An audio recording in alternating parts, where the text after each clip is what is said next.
Hello, welcome, beautiful, vibrant souls, hello and welcome to all of my beautiful, vibrant souls who have their North Node in Virgo. Woohoo! This also can be for cross watchers, so if you know somebody with their North Node in Virgo and you're like, I want to see what this is about, feel free to keep on creeping on. Feel free to send it along.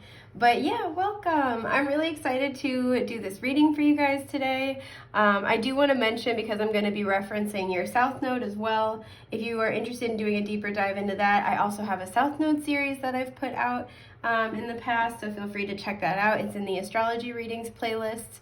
But yeah. Excuse me, my allergies and my asthma are terrible, so sorry about that, guys. So I'm going to kind of explain what this placement is about before we get into your reading. I have straight hair. Sorry, it's driving me nuts. I want to first kind of start with a significant caveat that this is just talking about North Node in Virgo. But this is highly impacted by the house it's in, not just the sign it's in. And I would argue as well your, any kind of interplanetary aspects that interact with your North Node. So if you're looking to do a deep dive into this for yourself, your own personal astrology, please feel free to DM me for a custom reading. They're not currently on my shop because I am working on just making some changes. So they're not currently on my shop, but if I get enough custom order requests, I will add them. But I'm happy to do this reading for your personal astrology and apply it for your personal astrology. So yeah, there's that. So talking about your North and South Node, I think it's important, because North and South Node are always opposite from one another on the wheel of the zodiac. So having North Node in Virgo means your South Node is in Pisces. So your South Node is the energy that you have already mastered. And this is why it's thought to be a past life placement in your natal chart, because this is an energy that you've already, like I said, you got this shit down pat. And it's always opposite from your North Node, because what all oppositional signs have on the wheel of the zodiac, what they have that they're trying to do, they have like some kind of question they're trying to answer, a problem they're trying to solve. They're on a quest, right? They're on a mission. And they start at opposite ends of the spectrum. And the goal is to kind of borrow from one another and integrate traits from one another to meet in the middle, have a balanced, holistic, blended approach to solving this issue, right? Excuse me. So both Pisces and Virgo are known for being signs of service, right? Meaning they can also share the common shadow element of being prone to being overly self-sacrificial and overextending themselves. Now, Pisces tends to do this in a very emotional and spiritual way, and Virgo in more of a grounded, kind of practical, earthly way, or in terms of their mental energy. And I was talking about this with North Node in Pisces as well, but I think it bears repeating here, is that both of these signs utilize their energy, like their dominant energy, to try to assist and serve other people, right? So for Virgo, and I said this with, North Node and Pisces for folks who have their South Node in Virgo, this is where, it's ruled by Mercury, and they're known for being a very like cerebral sign, right? Very heavy mental energy. And they do this so naturally and so abundantly that they use this to then serve other people, right? This is like they're the person with the plan. They're the person who's the problem solver. They're detail oriented. They give advice, or they try to troubleshoot issues for everybody in their life. They have that abundance of that mental energy, right? That ability to think critically and analytically, like I said, that detail-oriented kind of mentality. They are, routine-driven, kind of as a stereotype, routine-driven, right? All these things that they kind of do, they manage, they keep, they keep a mental eye on. This is something that they naturally do. Again, they produce this energy in abundance. So utilizing that abundant mental energy to then serve other people is kind of a natural predilection that Virgo energy can have, to the point where when they start to become burnt out from doing this, it doesn't usually hit them as quickly. And part of the reason why for like South Node Virgo, that they experience this is that it's like because they have so much mental energy and Mercury is the ruling planet, the blind spot can then be in their mental energy, right? They don't see this. They're not seeing the situation clearly. They're not seeing their own boundaries. They're not seeing when they're getting drained. They're not seeing, stuff like that. They don't see it. And so it's like the blind spot is in their thoughts. And the example I used in that reading was like, your greatest asset can also be your deficit. Your mind is your playground and your prison. Now, for my South Node in Pisces folks, so people who have their North Node in Virgo, which is y'all, this is where it's your emotional energy, right? Your emotional energy is something, Pisces is a service sign spiritually and emotionally, right? This is where you get that kind of like the ultimate empath. And so there is this level to which, you produce this energy so abundantly that like the way you naturally do this is you connect with others, you help guide others, you help provide spiritual and emotional support for others. And this is something that you just like almost can't help yourself doing, right? And in addition to that, many of you have probably had a lot of cycles throughout your life where that's kind of your guiding light, right? You want to be of service, you want to help people. But similarly, the same way that Virgo, South Node in Virgo can burn themselves out because they're not really getting a clear mental picture on their patterns and how their patterns might be negatively impacting them. The way that what's in your blind spot essentially with South Node in Pisces is that you might be so easily connecting to other people's emotions that it's impacting how you think and feel about your role in those interpersonal relationships and those jobs and that career, however this manifests for you. It's like you're so emotionally wrapped up in it, right? This also can be where you might be prone to enmeshment or even had early childhood experiences of enmeshment that kind of really intensified this South Node Pisces energy, right? This is where I want to help everybody, I want to save everybody, I want to be there for people. But you're so invested in that, both emotionally when you're connecting with people one-on-one and spiritually when it comes to your like life's calling, that it can provide a blind spot for you, excuse me, and serve to be again, it's your like greatest asset, but it can also be your greatest deficit, right? So your like great big cosmic heart that we all love is your playground, and it is also your prison. And something that I was talking about before with South Nodes that I think is like important here,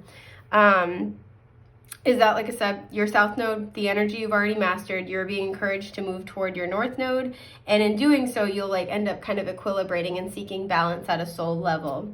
So, this kind of starts to happen. I always call it like your North Node journey. This can, how do I want to say what I'm trying to say?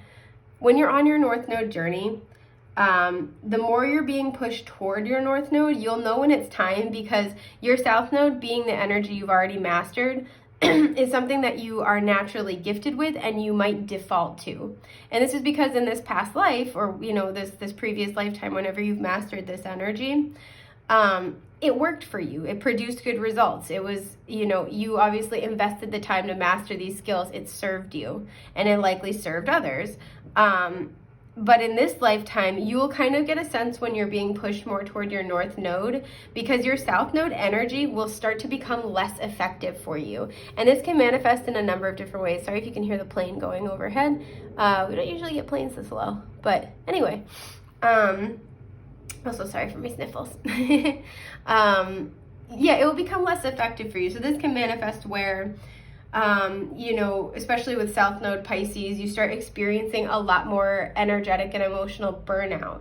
This is where you can have some really significant experiences, excuse me, with connecting to really selfish, almost narcissistic individuals, right? We've all heard of back up, Sinessa, hang on.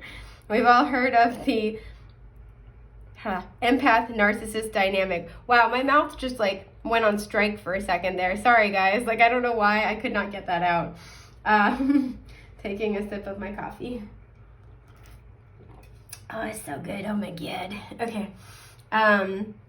Yeah, but this could be where you start experiencing a lot of people who are really comfortable taking from you and taking from your energy.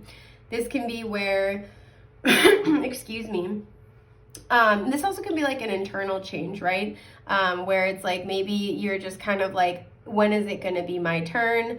And this prompts you to really start looking at your patterns and kind of being like, okay, you know, is this really working for me? What do I need to change? So these are all kind of like signs of your South Node energy kind of starting to lose its efficacy. And this is always the universe trying to essentially give you like a little bit of like a warning sign, like a warning limit, like, hey, you know, 5-minute warning, you know, you're getting ready to transition into this new energy. It's time for you to meet your destiny. If you guys are interested in knowing more about that, by the way, like what that transitional energy looks like, please let me know. I will make a separate video about it if you guys want that. But these are kind of like signs that you're getting prepared to move toward your North Node. So in this particular situation, this is like where, like I said, you know, being able to empathetically, like deeply connect to other people. Maybe other people are not appreciative of your efforts. Maybe other people are more prone to take advantage. You know, you're experiencing greater burnout. This is where, you know, maybe you get like really badly burned by a particular person, and it like is a massive kind of tower moment for you, and it causes you to really rethink how you're showing up in whatever that type of situation is, whether it's, you know, romantic, friendship, with your family, with your career, etc. So for you guys, you know, South Node Pisces, North Node Virgo, a huge sort of transition, or like, I guess not a huge transition, a huge, excuse me, point of this transition is going to be centered around getting very specific, getting very grounded. Because, you know, Pisces usually rules the 12th house. I'm sorry, guys. And this is a house that has to deal with, you know, it does deal with like that kind of Piscean high vibe, very dreamy, very creative energy, very spiritual, very expansive, but it is not a direct one-to-one. It's not a direct input-output, right? This is where there are illusions, there's twists and turns, right? You're never really, things are not as they seem, right? Things are hazy, and you're really having to trust in your intuition, trust in yourself. You're really like going by what you're feeling out of the situation instead of what's right in front of you, right? And so for this group, the way I feel like this is going to impact you, or how like why your North Node is in Virgo and how that's impacting you, is that there's a lot of situations where I feel like you are very psychically attuned. You're very comfortable in those waters, to the point where, you know what's making me think of, if you guys are familiar with the Numerology deck, the Oracle deck, there's the full moon in Pisces card, and it's balance, spirituality, and practicality. And this is what I feel like this is about for you guys, because I feel like you're very used to tuning in, but to the point where you're living in the 5D, you're living in the ethers, and it makes it hard for your 3D life to function. And this is why you're being encouraged to move toward that Virgo energy, especially interpersonally, because I feel like you guys will get,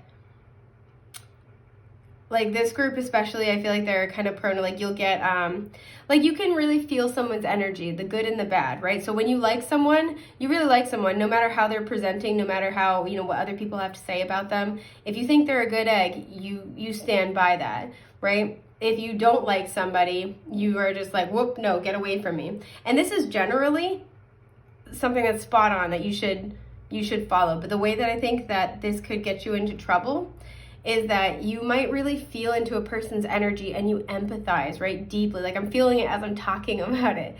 You empathize deeply. You understand intuitively why this person is the way they are. You can grasp that. And as a result, I feel like it might make you overly patient. This is also making me think of that idea of like, you know, when you're trying to find a romantic relationship and you're like, you can't date somebody's potential. This might be like, like this may have been a hard lesson for you to learn. It's because you really empathize with them, you understand, and thus you also see how, like, what they could be, how they could show up, right? And as a result, you might be really, really prone to giving people way too many chances. And because, you know, Virgo, like I said, very analytical, very critical, you know, in the sense of like you're able to use critical thought. Not saying you guys can't use critical thought, but there's like a blind spot. And when it comes to connecting to other people's energy and empathizing with other people, that I feel is the blind spot, because you really so clearly feel their energy, everything they've ever been, everything they could be, right? You're tuning into that very heavily. And so when you look at people, you want to give them the benefit of the doubt. You want to give them time, patience, support, because you see what they could, you see how they got to where they are, but you also see what they could do, what they could be, what this could turn into. And as a result, I feel like a lot of you might be a little bit prone to sticking around in unhealthy situations for too long, for getting into unhealthy situations that could have otherwise been avoided. You know, both Virgo and Pisces, but especially Pisces, can be known for kind of being like, you know, they got the broken bird syndrome, or they want to rescue people. Again, there's a desire to be an expression of divine universal love and help people, which is amazing and beautiful. But both of these signs in their own way have to, you know, they're on a quest to figure out how to do that without burning themselves out, overextending themselves, or causing, you know, taking from themselves to the point of, what's the word I'm thinking of? Self-destruction. There we go. To the point of self-destruction, right? And so these are kind of things that you're being encouraged to think about, particularly when it comes to keeping a very critical lens when you are assessing people, when you're assessing where they're at, right? When you're assessing what they, you know, it's like, yeah, they have all this potential, you know, or yeah, this connection, this friendship, this job, there's all this potential, but what are we doing with this, right? What are they actually doing with this? And they're like learning when to call it, learning when to put up really good boundaries.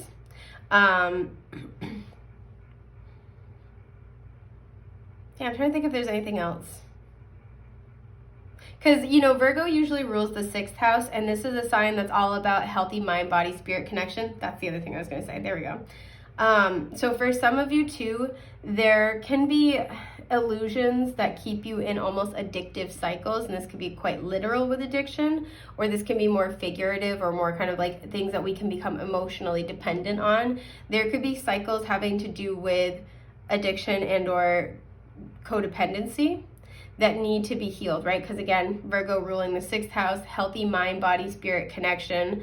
So being able to balance those and have healthy boundaries in all those areas of life may be a focus for this group.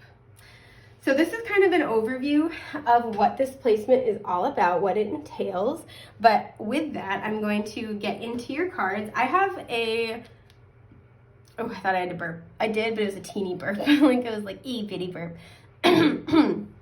I have a card from the Blood and Honey Major Arcana deck, and this for me is kind of like serving as an archetype deck. So this is going to be the energy that your guides are encouraging you to embrace or embody on your North Node journey to help you at this time on your North Node journey, whenever you find this, to help you move more toward the, you know, that North Node energy.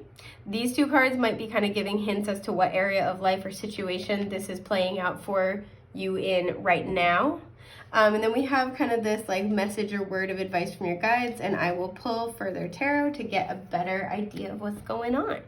So let's see what you have, love bugs. Oh, you have the star. I love it. Okay, Aquarius energy showing up. Okay. I'm sitting with this for a second. So, you know, for you guys, okay, so Aquarius usually rules the 11th house, traditionally, right? And when it comes to the 11th house, there's a lot of things that it covers, but it can cover friends and like community. And for me, the 11th house, the people that the 11th house talks about are our soul tribe, right? They're the people we do our spiritual work with. You know, because the 11th house can talk about humanitarianism. It's also expansion. It's communal, you know, communal living, communal efforts, etc. So these are the people who we really are, we're soul family with, we're soul tribe with, as opposed to like 3rd house, which deals with your more immediate surroundings, physical, like community. So for you guys, excuse me, I feel like there is this energy of, you know, the Aquarian energy can be all about really, like being eccentric, not being afraid to march to the beat of your own drum. It's also very spiritual and, you know, I'm sorry, I have like 10,000 ideas. I'm trying to channel coherently and concisely because I know that's a weak point of mine. So thank you to everyone who listens to me babble because I try. I really do try. Excuse me. With this coming out, one of the first things I'm getting is you're being encouraged to seek out like-minded individuals and people who are going to show up with equal and reciprocal effort. That's the first thing I'm getting. Some of you too, so Aquarian energy is this really unique combination where they are very invested in universal, unconditional love, but they also tend to, oh my God, I'm sorry, remain a little bit more detached in one-on-one scenarios, right? So these are people who, you know, this is like that combination where you believe in unconditional and universal love for all, and you act from that place, right? This is what inspires you to help others, to serve others, to, you know, engage in humanitarianism, to create better communities, right, where you're really supporting all. But it's not like you're getting specifically attached to one person, one group of people, right? And so for some of you, you're being encouraged to embody this energy right now, this kind of star Aquarian energy, because, excuse me, you have a natural, like I said, a natural kind of loving, empathic touch that needs to be balanced out with, it needs to be balanced out by not getting too overly attached to a small group of people, to one person, right? Especially to, I don't want to say the wrong people, but once again, like a little bit of like a critical eye in assessing, you know, who is really there for you and who's not. You're being really encouraged to try to cultivate soul tribe right now. And I can almost hear people be like, I'm trying, but they're not showing up. I know.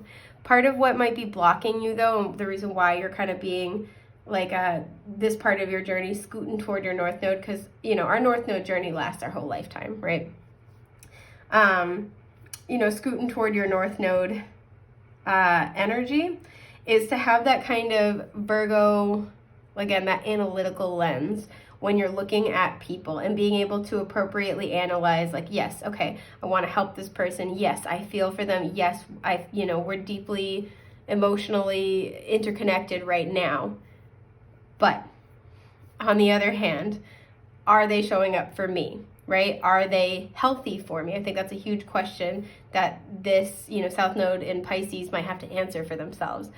Is this person healthy for me? Is the situation healthy for me, right? This woman looks like she's reaching for this star. So it's like reaching for divine love, reaching for reciprocity, reaching for people who are like-minded. And what I'm hearing is who are going to like really care for your nurturing and loving heart and soul. They're going to handle it with care. That's a huge thing, because I feel like in the past, this group has had a hard time discerning who is going to match their energy and who's not. And for some of you, you know, this comes from reaching for either your deepest authenticity or your spiritual calling, or both. And for those of you who that's the case, I feel like this is something you're already aware of what it is. So it's just a matter of continuing to reach for it.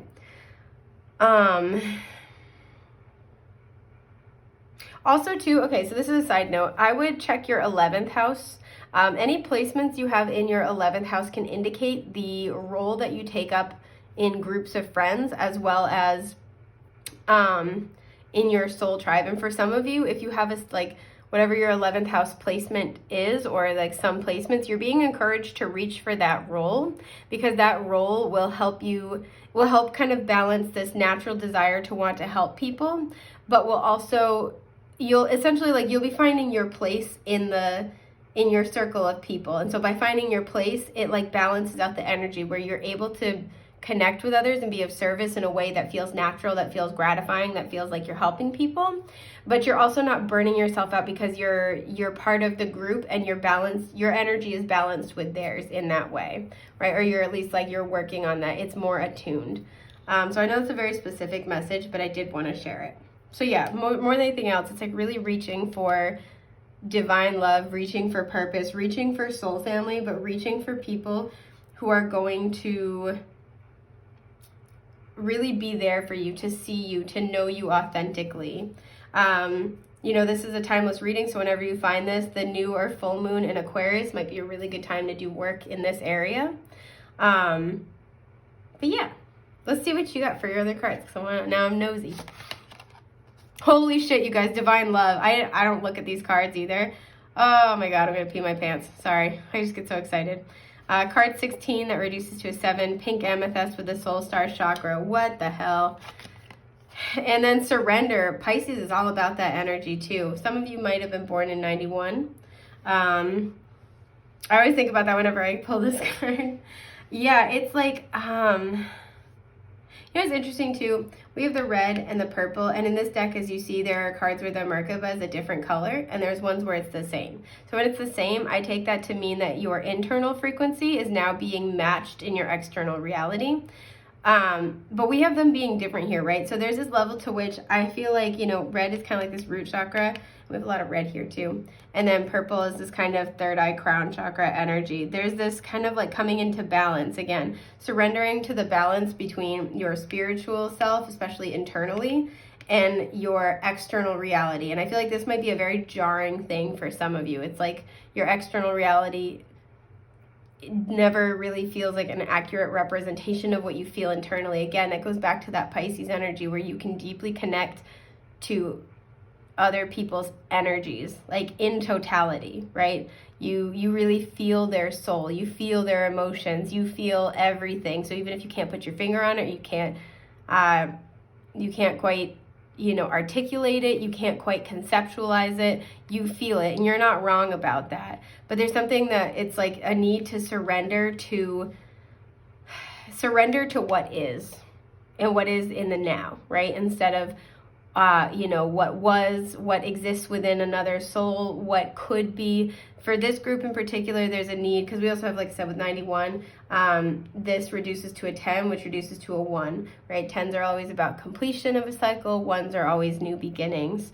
There's a need to surrender to this in order to achieve balance, because you guys are way off balance in this area, I feel. And this is like the thing that's holding you back from a really solid start, a really solid new beginning in your life. And this could very well have to do with, with divine love, with a partnership. This could have to do with just how divine love isn't just about romantic love. It's also just about receiving love from, soul tribe, from, strangers as you go about your day, appreciation and compliments, and because I feel like this group doesn't struggle as much with receptivity, but it's struggling with discernment in terms of like where to invest your energy. Because again, I feel like you look at others through the eyes of divine love, and not everybody is in that place at any given moment. So it's really being able to surrender to the fact that not everybody is having the same experience that you're having. In fact, most people aren't. And being able to hold an equal value and measure that other people might not be where you are on your evolution journey, and that you want to offer them love, but it also doesn't mean that nobody is there for you. Again, it's that discernment, it's that balance. For some of you as well, and I forgot to mention this before, for some of you, and I don't think this is as strong of a message, You might really struggle with like getting grounded in the 3D and doing practical things. Excuse me. And your North Node in Virgo is really here to try to help you kind of get a handle on those aspects of your life because, excuse me, I keep burping, you guys, oh my God. Because this group feels like they're very comfortable again with this kind of energy, with your emotions, with your spiritual energy, but you might really struggle in the 3D. And it's like, I feel like it just doesn't make sense to you. It just doesn't appeal to you. It's like, oh yeah, I'll get to that later. But this group too, I'm almost getting like a time blindness kind of energy. Like this group might kind of just really lose track of where they are in the material world, in the grounded world. Which, hey, no shade, no shame for that. But like, I feel like this group might be prone to that. So North Node in Virgo is encouraging you to try to find balance in all areas of life in order to be able to enjoy your earthly experience a little more, feel more secure in your earthly experience a little bit more. So I do kind of see that here. Again, that's a small percentage of you, but that was kind of coming up a little bit.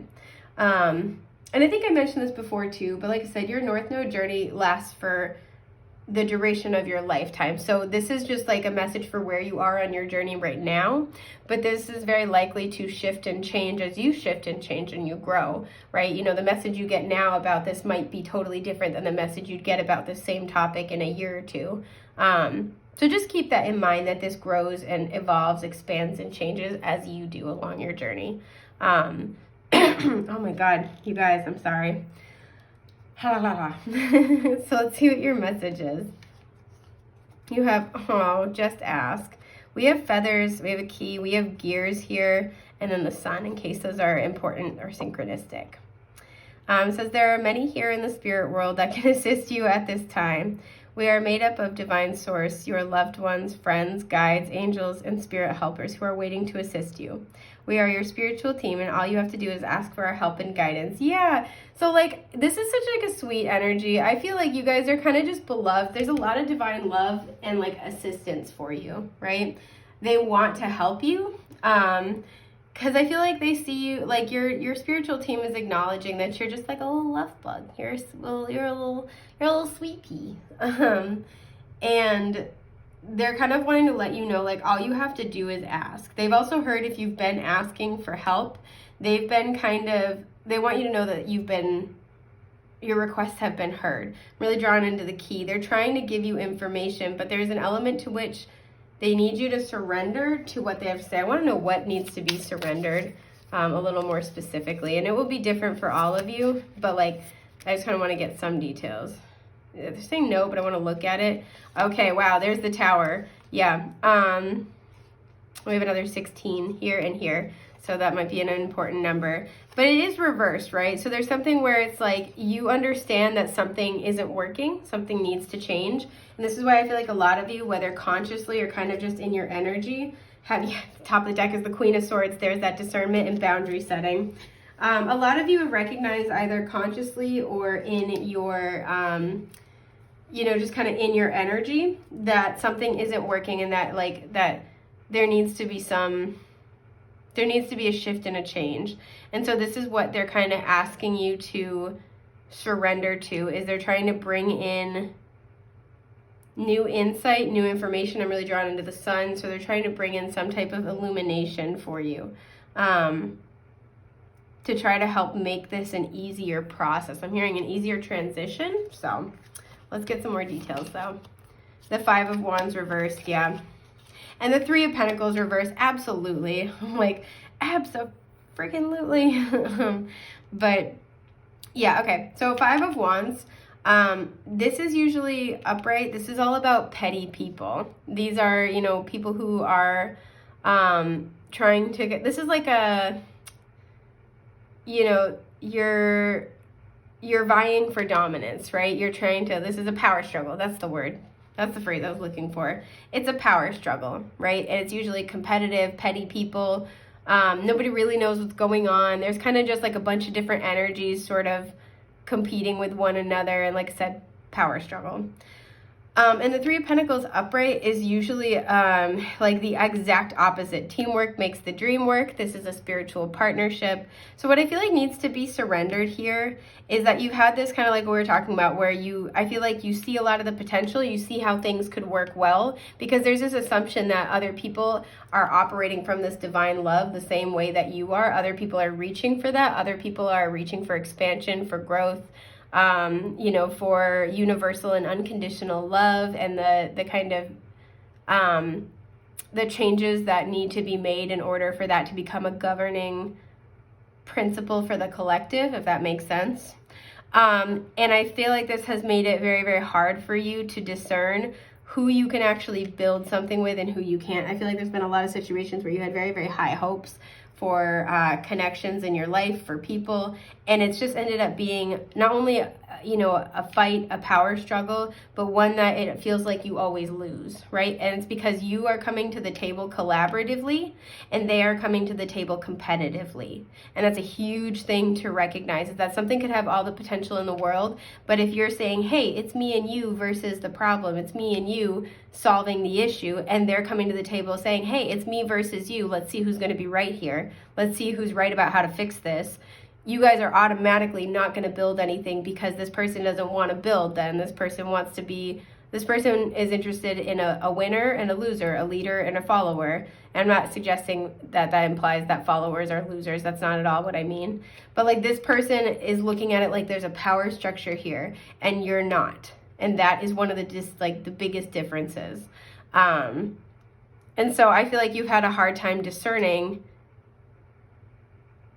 where, you know, you've had a hard time discerning where people's energy is at, right? And there's also a lot of situations where you come to the table not wanting to fight, and then like, it's like, again, you know, if upright, this is all about being competitive. It's like you're coming to the table non-competitively, wanting to have this divine love, wanting to, you know, build from that place, wanting to have spiritual partnerships where you really work together in tandem with equanimity and reciprocity toward a greater goal, a common good. And this has just not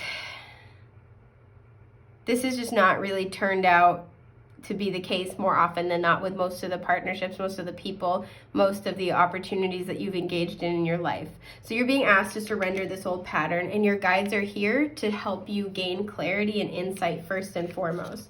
So this is another reason why you're being encouraged to really try to like focus on seeking out your soul tribe.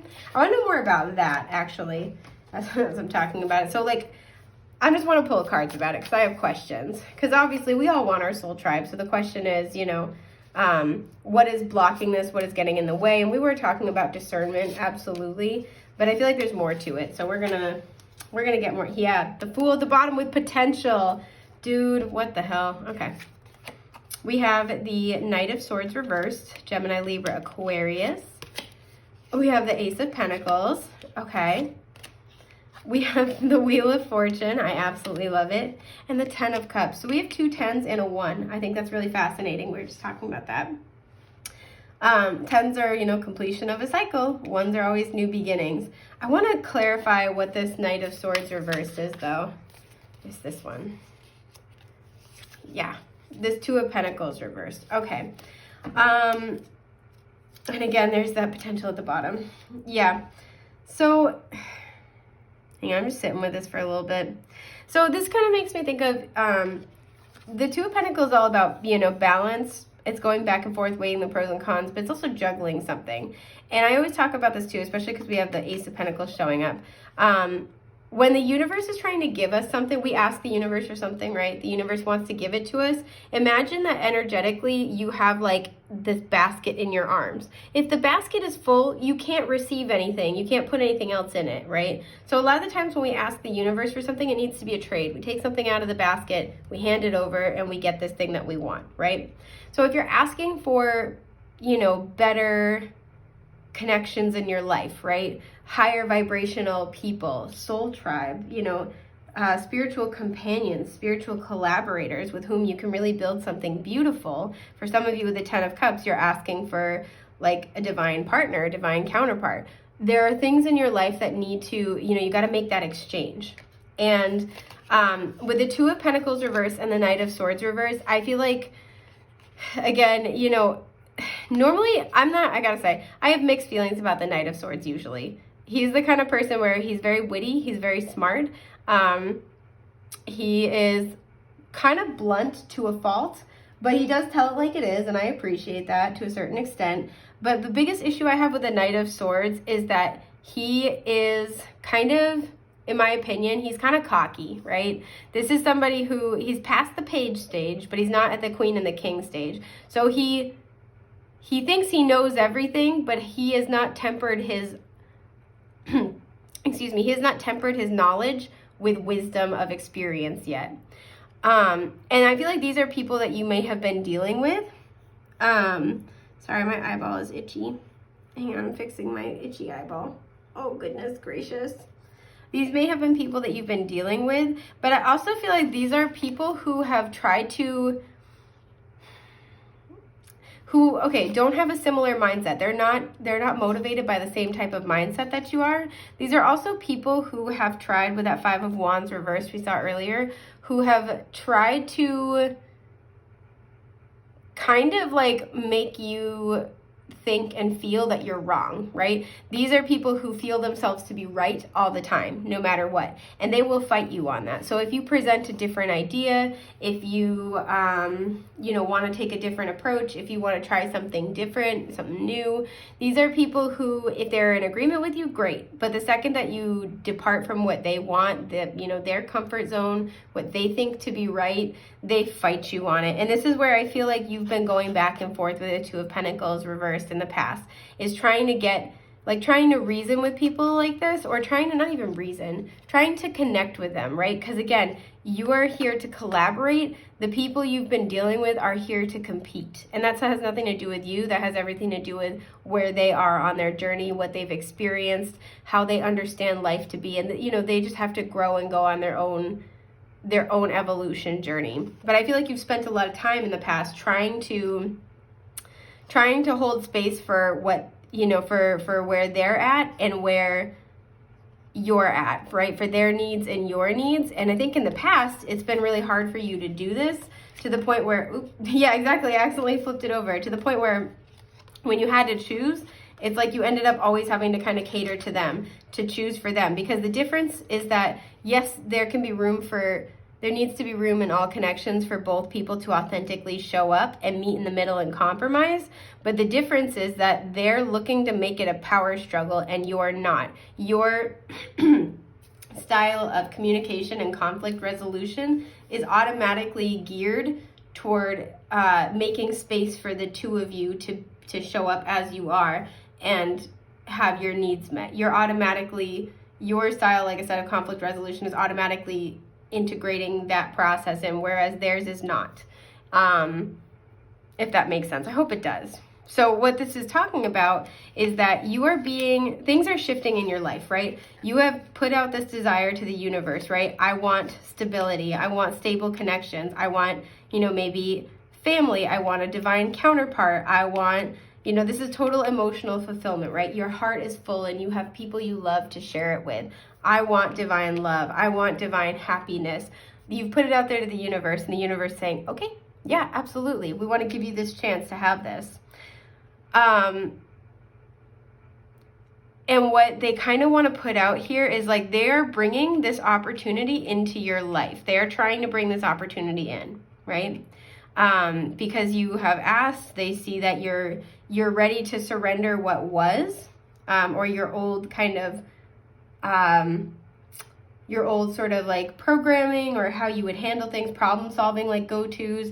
You're ready to let that go. So what they're letting you know is that this is coming into your life as a result, because you've kind of put it out there to the universe. You've asked for help, and they are bringing you a different experience, right? I feel like there's a but here, but I don't know what this but is. So, part of the but here is, in order to be able to receive this, it means giving something up, right? Surrendering what you used to be doing. This means sometimes you just have to let it go and realize that not everybody is able to truly hear you. Yeah, Page of Cups was at the top. Yeah, because you guys are just little loves, right? This is like somebody who wears their heart on their sleeve, somebody who's very like altruistic, and it's like, I'm not saying surrender altruism, but save your altruism, save your love for people who are going to really be able to receive it and appreciate it and value what you're bringing to the table, right? With all the fish here, people are going to see your love as abundant. People who are going to see your love as a gift, as an asset. So right now, your team is really trying to help you develop discernment, or like utilize discernment and continue to develop it, especially when it comes to appropriately analyzing somebody's potential versus what they're doing with that potential. But yeah, I want to get more information about like what is the kind of the but here. Said but so many times today. I won't complain. Yeah, 10 of Wands, you're carrying too much energy. You're carrying too much responsibility for getting people in your life, or you've been carrying it, to see your point of view, to try to open up. Like, you're doing a lot of emotional labor for other people. The but, yeah, there's that King of Swords. And the Seven of Swords. Holy shit, this could not be more synchronistic if I tried. So the but here is they're trying to bring in this beautiful new beginning, something solid, something that will bring you a lot of happiness. This is a stroke of good luck, of good fortune, right? This is, you know, everything. The stars are all aligning. This is also divine timing. So if you've been asking for this and it hasn't come in yet, know that there's timing at play. There's an alignment process that needs to happen. And this alignment is about going from being this kind of Page of Cups, somebody who's very, very open, very loving, very effusive, but not always the most experienced, to being this King of Swords, somebody who is incredibly discerning, right? He's got the lights where his eyes should be, somebody who sees through the darkness, somebody who is also a very clear communicator, clear with setting boundaries, especially we were talking about this with the Knight of Swords earlier. Somebody who, because, you know, like I said, the Knight of Swords is somebody who thinks they know everything, but they haven't learned to temper their knowledge with the wisdom of experience. And like, with the court cards, you go through the ace to the 10 of the suit as in order to get to the next stage. So the page, you start as the page, right? You go through the experiences of the Ace of Swords to the 10 of Swords to then become the Knight. And then you do it again to become the Queen and then to become the King. So the King is somebody who's been around the block a few times, and as a result, they know what they don't know. And they factor that into their plans. There's a little bit more humility there, whereas there's a lot of arrogance with the Knight of Swords, which is why I think they can be a really fun friend, but they can also be a gigantic pain in the ass. I have mixed feelings. And this is also, you know, somebody who is not the most emotional. They don't let their emotions rule their decision making. And because you are naturally so attuned and so loving, you're being asked to kind of try to work toward this King of Swords energy, right? Because you're always naturally, hang on.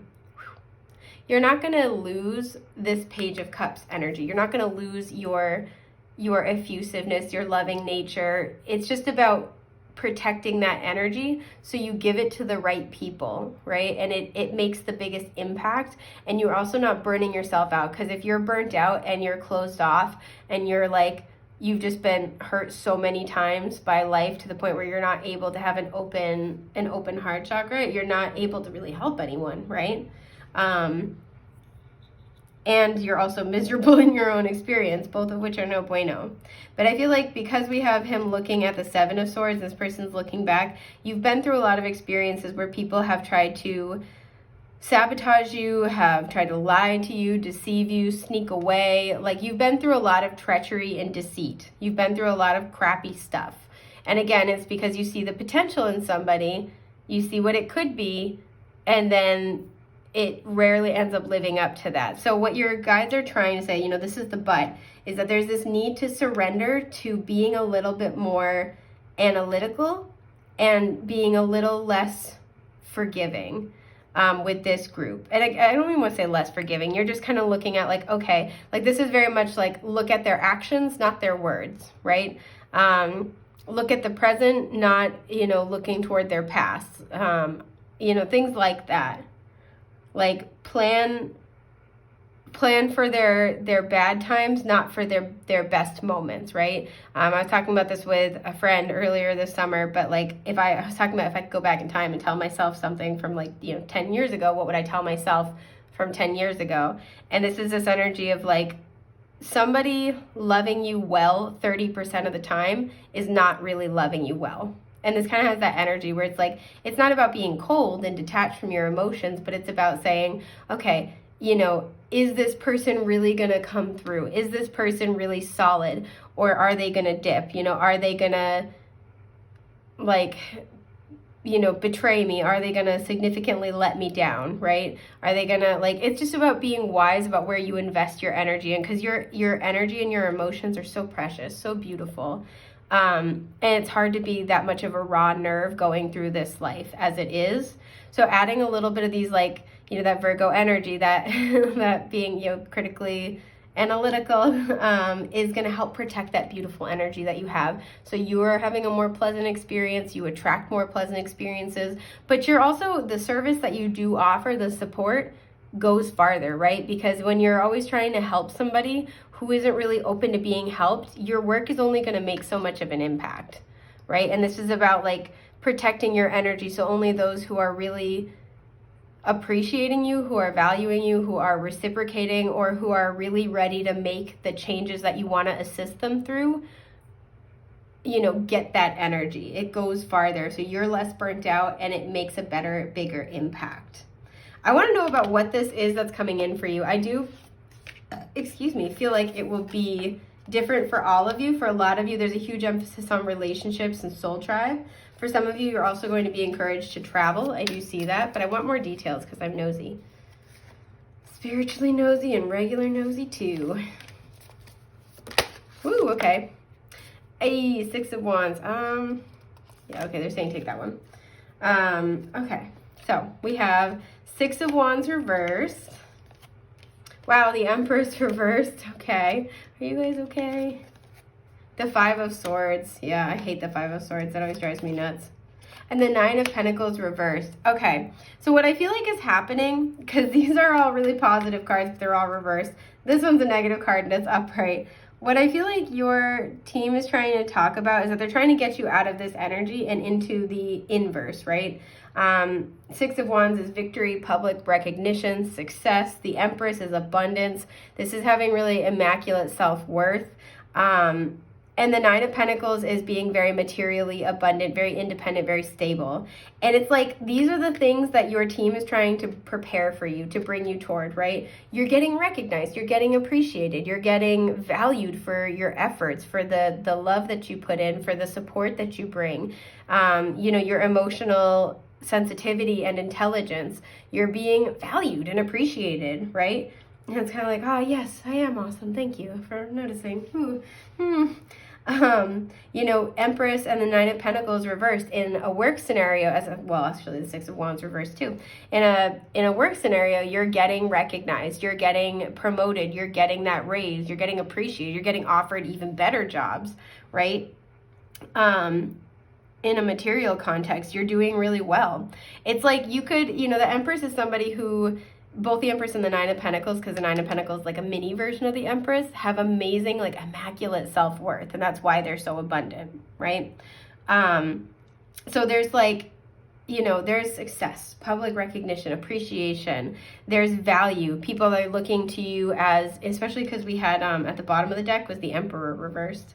People are looking to you as a leader, as, you know, this like divine, feminine, beautiful archetype, right? Because she's like the, like, you know, she's like the kind of like divine feminine archetype through self-mastery, because she's all four queens of the tarot rolled into one.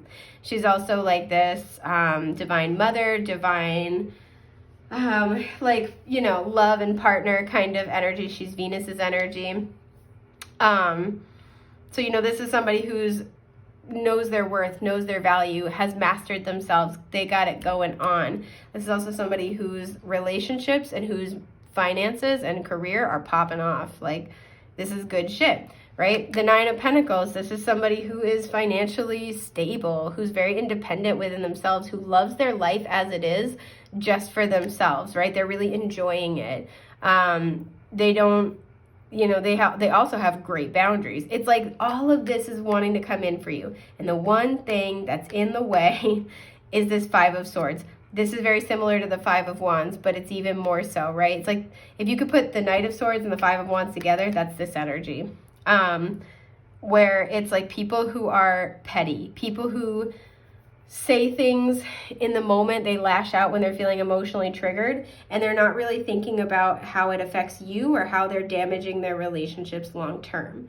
This is somebody who doesn't really care if they're, you know, taking cheap shots or doing like, you know, like hitting a low blow in an argument. This is just somebody who leaves you with mental chaos, right? Both like in terms of your thoughts, in terms of the communication. So this is like somebody you go into the conversation, you know, with an idea of what you want to say, and they completely just like, they completely try to like derail you, confuse you, gaslight you. This is where they try to be like, you know, this energy to me is the best defense is a good offense. So they're coming in hot and accusing you before you can kind of hold them accountable for what they're doing.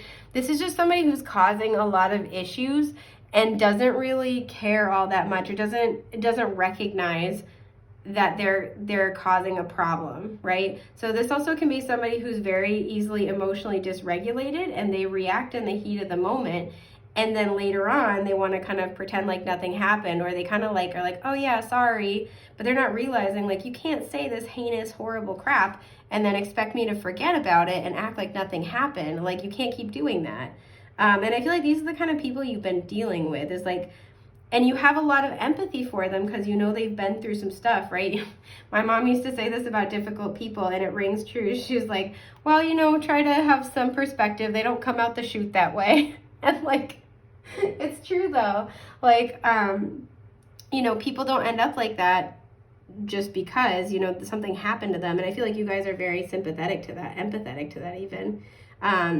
But this is also the very thing that is your strength is also blocking you. Because again, think about the energetic basket. If your basket is full of bullshit, you don't have any space for beautiful things, blessings the universe wants to bring you. So the universe is trying to prepare you, but the biggest linchpin in this is learning how to assess when somebody is on their journey, when they're at a point where they're only ready to give you crumbs and bullshit, versus when they're ready to really work with you, right? Again, being able to discern between potential and reality, between you know, somebody who is competitive in their problem solving versus somebody who's collaborative, right? So all these beautiful things want to come in for you, right? Like, it's like all of these things upright want to happen for you.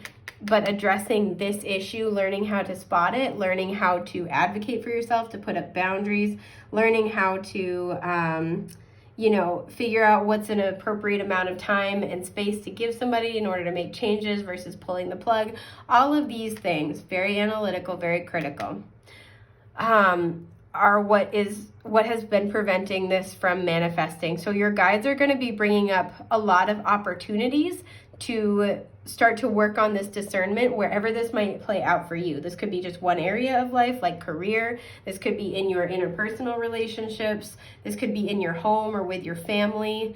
But wherever this is for you, your team is going to be bringing a lot of changes in for you, and a lot of people and opportunities that are going to help highlight this for you, right? That are going to help highlight, you're going to be going through this huge period of a lot of lessons, right? And this is to help develop that really keen discernment and that confidence with boundary setting, because you deserve to have your wishes, you deserve to have happiness, and you deserve to have solid people to share it with. And your team has heard your requests, and they are trying to help you get closer and closer to that. So I want to just pull you guys a couple of cards of advice to close us out here. I'm just saying take two. Okay. There's that Knight of Swords reversed to the bottom. That little bastard. Yeah, wow. Queen of Swords. No kidding. And the Two of Pentacles reversed. Yeah. So your words of advice are pretty synchronistic here. I feel like this is also a call not to doubt yourself when you do have to make decisions. Again, when you have to decide what pentacle to put down. You know, this is a call to lean on your discernment, lean on your wisdom, lean on your for this group, it's like go more with your head than your heart. Even if it feels unnatural at first, it's because you're so heart-centered that you're actually finding good balance. But I think it will feel very weird and uncomfortable at first. Like you might be like, I'm being an asshole.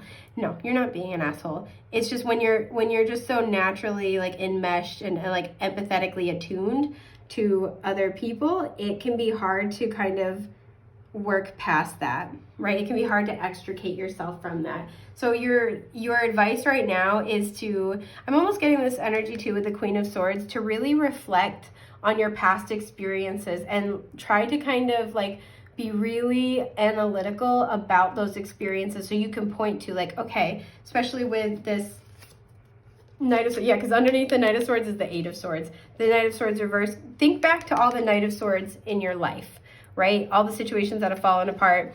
And like really like sit down and analyze this, like journal about it if you have to, make a list. If you maybe like have a therapist that you talk to or like a trusted friend, sit down and talk it out with somebody, whatever this is, but just get very clear mentally on what this looks like. What does this person usually look like in your life? How does this energy show up for you at work, right? This is something that is destabilizing. Like I said, the best defense is a good offense, best defense is a good offense when it comes to arguments and communication. This is somebody who does what they want and moves forward toward what they want and doesn't really consult you. This is somebody who can be cutting, who can be, both blunt with their words in a hurtful way, but also who can be kind of secretive, who can be manipulative, right? Because all the Swords court cards are all about communication. And upright, they're very direct communicators, but reversed, they can be prone to deceit, to manipulation. So this is really asking you to look at your previous experiences and get very, very clear. Where was the breakdown? What exactly was this person doing that was a problem? What was it exactly that they were doing that was unfair to you? And as hard as it is to try to fight any natural inclination to make excuses for them or to justify their bad behavior, because I think you guys do this as a way to try to be understanding. But again, it's like you're so far on one end of the spectrum that you almost need to kind of like embody this Queen of Swords as you're kind of thinking about these things, or you're like really analyzing your past experiences to extract the wisdom from it. And it might feel like I'm being a jerk, I'm being an asshole, I'm being so cold, but you're actually really just creating a balanced perspective and approach where you're valuing yourself, where you're creating solid, healthy boundaries for yourself. So I think this is everything that I have for you guys today. For giggles, I cut the deck and we have the Hermit with introspection. Yep. So yeah, I think this is everything that I have for you guys today. I hope this has been helpful. It's been an honor and a joy to get to read for you. I hope I get to again in the future. So with that, take care. Bye.